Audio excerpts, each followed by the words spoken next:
Hi, Tiffany. We'll get started here shortly. Thanks for your patience.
All right, everybody. Thanks for joining in.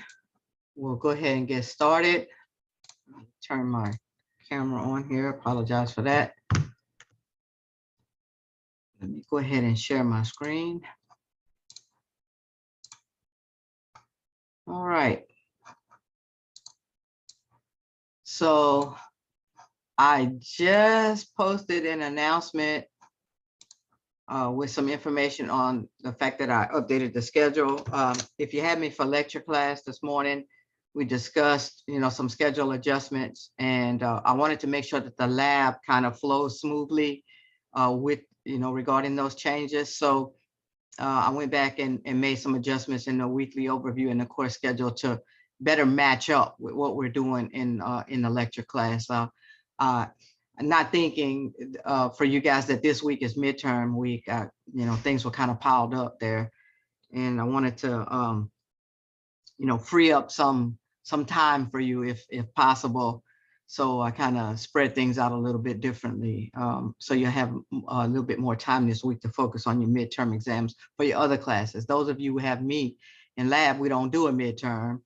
And if you have me for lecture, you've already done the midterm. So, by spreading out the assignments that you had on your plate this week a little bit more, hopefully you can focus more on the midterms for those other classes. And that's what predicated the schedule changes. And just in case you were wondering what was going on there. Okay. Any questions about that?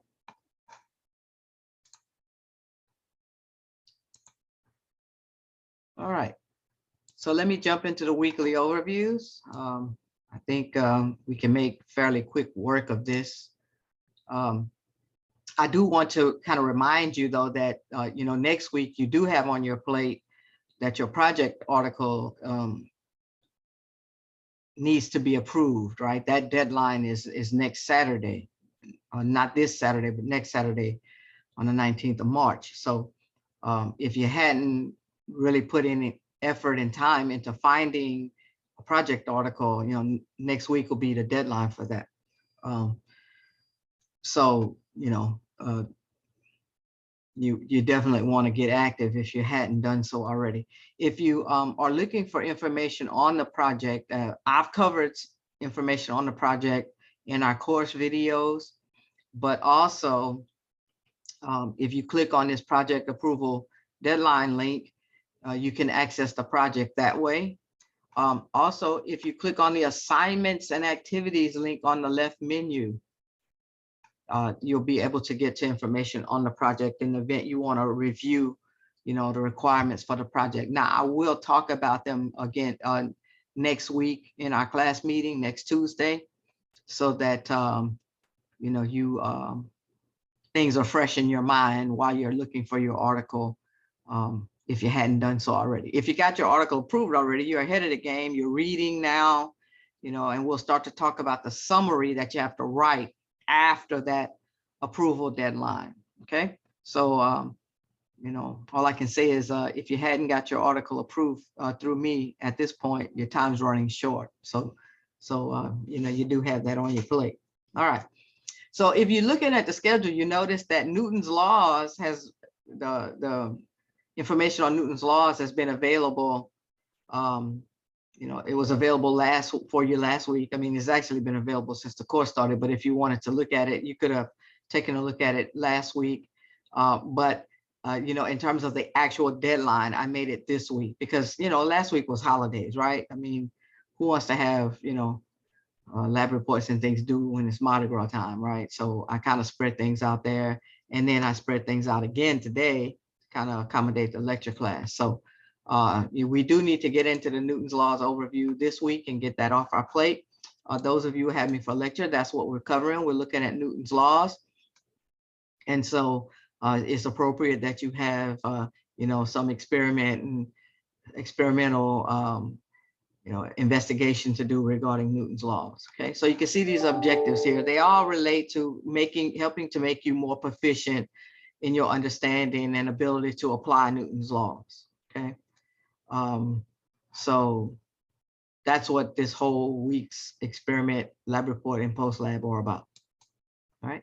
So you have these things on your plate for this Saturday. I lightened the load a bit so you wouldn't have so many things going on between the lecture and the lab class. So you do have an experiment to do on Newton's laws. We'll look at that in just a moment. You have a post-lab discussion to do, and of course you have a lab report to write. Okay. For those of you needing some reference material, here's a link to the CK12 textbook that I'm using for lecture class. I always like to make those resources available to you. There's some videos that you can also get into that deal with Newton's laws, especially if you took the lecture some time ago and you want to refresh yourself before you jump into the experiment. I would advise you to look at these materials first and then go and do the experiment. Okay. All right. Any questions on that?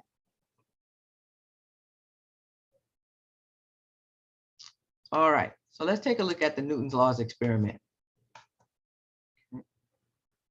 So let's make sure everything is going smoothly here. So when you get into this handout, before you jump into doing the experiment, you want to go ahead and fill in the definitions for these terms, right? Okay. The reason being, it will guide you, right? If you have a clear understanding of this Newton's laws and friction, that can help you when you actually go and do the experiment, right? So those concepts will be fresh in your mind as you approach the experiment and as you have to use these concepts while doing the experiment. Okay, so do this part first, then click on the link and open the simulator. Okay.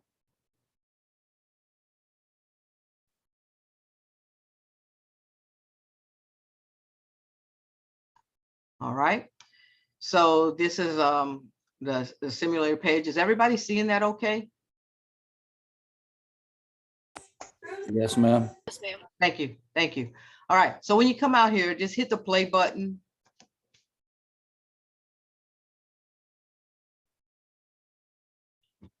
Okay, and so you see you have different, screens that you can go into, right? My suggestion to you before you start to do anything relevant to the experiment itself is just go in and play around with these various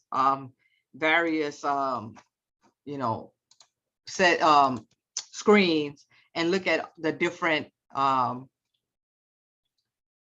settings that you can use, how you actually work things. So for example, you drop and drag the person, I guess I'll call that a person, into the window so that they're actually exerting a force. You see here, for example, when you put them there, the amount of force that's being exerted shows up. See, different people exert a different amount of force, right?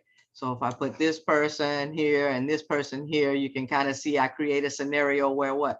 This person's pulling to the left with 100 newtons, this person's pulling to the right with only 50 newtons. So you get a sum or resultant force of 50 newtons to the left, right? So this kind of helps you to understand this whole force thing and balance. And then when you hit go, you see, for example, that you produce an acceleration, meaning the speed is changing to the left because that's where you have your resultant or net force being exerted, right?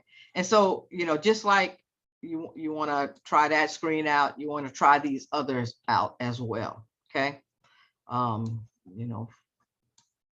So you see, and I can, I can show all these nice things here on the screen. So, you play around with that, the whole idea of how these things work. So let's see if I increase, you see now I got some push applied just by scaling here, right? I can't type in the window there. Let me pause it. Yeah. And then you see you can put different items here, or you don't have to put an item there. The directions will guide you as to how you're actually supposed to, see. So right, I always say turn on all the bells and whistles. I like that when I don't hold him to it, it always he slides backwards, right? Okay, so you see, we can see now based on the amount of mass for that object and the amount of force that he's applying, you can see the speed changing and so on and so forth, right? Okay, so you want to play around with it and get comfortable with every screen in terms of how it works. Play around with it until you're comfortable. See what you can figure out in terms of how forces are working on these various objects, and then go into the experiment handout, and it tells you to put it on the friction one first. So let's go into the friction screen. And then it guides you in terms of step by step what you're supposed to do. Okay. So by the time you're finished with that part one, you'll complete this table. Notice it tells you to plot a graph here. You should know how to graph properly at this point because you did experiment number 2, right? So remember the rules for graphing. Graph paper, you're labeling your axes properly with the name and the unit being used. You're giving your graph a title. If it's linear, You're using a straight edge to draw your straight line, showing your slope calculation on the graph, right? All of those things that checklist at the end of experiment 2, explain to you is considered proper graphing technique. If you don't use proper graphing technique, you're going to lose points on this graph, right? And then so on and so forth. It asks you some questions after you've done the graph, okay? And then you go, so let me just stop here and ask, are there questions about the part 1 of this experiment?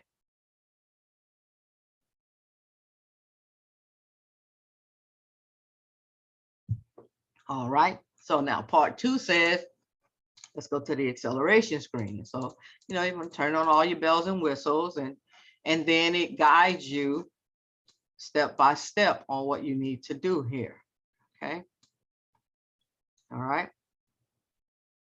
So now the difference in this experiment is that they're asking you to utilize a stopwatch to help record the time. If you have a stopwatch on your cell phone, or maybe you have a watch that has a stopwatch on it.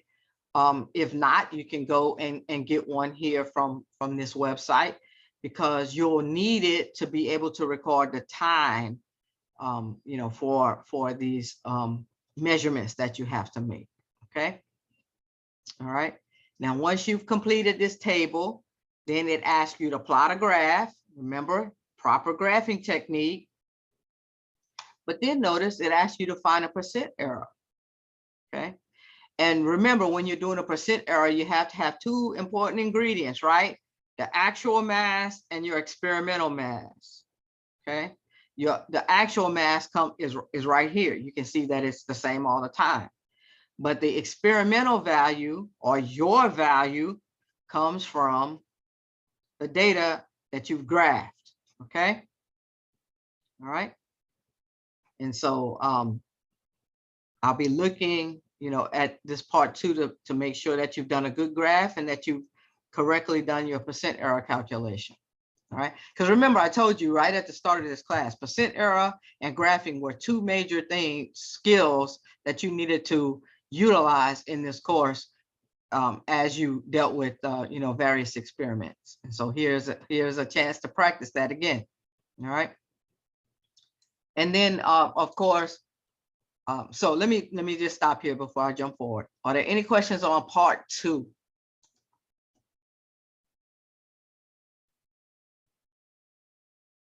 All right. So now, once you have done the experiment, then the next thing is to write your lab report. Okay. Typical lab report format. All right. Please pay attention to the abstract. Your abstract should be detailed enough so that anybody could look at this abstract and repeat the experiment. Okay. Some of you are writing me abstracts and you're not putting the website for the simulator. It's not appropriate to say, I used the simulator. You have to tell which one. You have to give people directions on how to find it. Okay. And when you have to give enough detail so they know, what did you do with this simulator, in terms of using it, right? And then, of course, why you're doing this, right? I mean, I think that's pretty obvious at this point. You're trying to understand Newton's laws, right? And then what you found. Okay, now this is an example where you do have a percent error. So you will have to discuss, how good you think your experimental data is based on the percent error that you got. But also, that's why it says and, or, in this case is and, you need to discuss what you figured out, about how things change as you utilize the simulator. Okay, so for example, okay, how does the acceleration change as you adjust these various forces? How does your net force change as you vary things, right? How do things change as you vary friction? So something that you figured out through using the simulator, okay, as you manipulate things, okay? Remember, that is different than what you put in the conclusion. Because the conclusion, I need you to tell me some major things that you learned about Newton's laws as a result of using the simulator. This is what you learned about how things change as you use the simulator. This is what you learned about Newton's laws as you completed the experiment, the lab report, so on and so forth. Okay. Remember, your data and analysis, that is the completed experiment handout. Some of you are turning in a nice abstract and a conclusion, but you're leaving out the completed experiment handout. That is a major piece of your grade for these things, right? Or you're turning in the experiment handout and no abstract or conclusion. All of those things need to be present to have a complete lab report, okay? Any questions about the lab report that you have to write?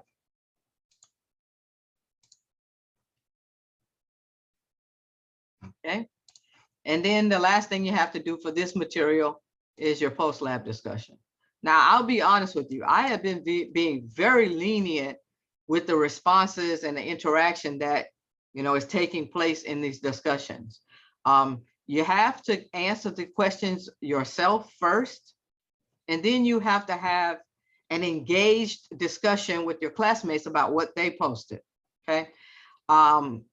I have been basically giving people feedback saying you have to reply to 2 classmates, or your replies need more details, and not really penalizing you if your replies weren't that substantial.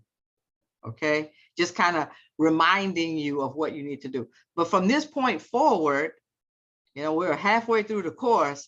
I'm going to start being, and I don't want to use, I don't want to seem negative about it. But I'll be a bit more punitive, right, in terms of your responses if you don't make an honest effort to engage your classmates. If you write me things like "I agree," or "I like your answers," or "we got the same thing," or "keep up the good work," I see all of those kinds of things in people's comments. That has nothing to do with you engaging them around the content of what they posted. Okay, it's not wrong to say we got the same thing, but that can't be all you say. You have to go deeper. Okay, I'm looking for you to have an engaged conversation with your classmates. Okay, so be mindful of that, because normally, if you post your answers and you reply to 2 classmates, you've been getting 5s. But hey, it depends on what you post from this point forward, because I think I've given enough feedback so that people should know what the expectation is here. Okay, and so now's the time to really like beef up what you're doing as far as these discussions go. All right, any questions about that? No, ma'am. Okay, well, I don't have anything else that I want to share. If you have a question or 2 before you leave, or more, feel free to unmute and ask your question. I'll stop sharing at this point. If you don't have any questions for me, we're done. I'll see you back here on Thursday.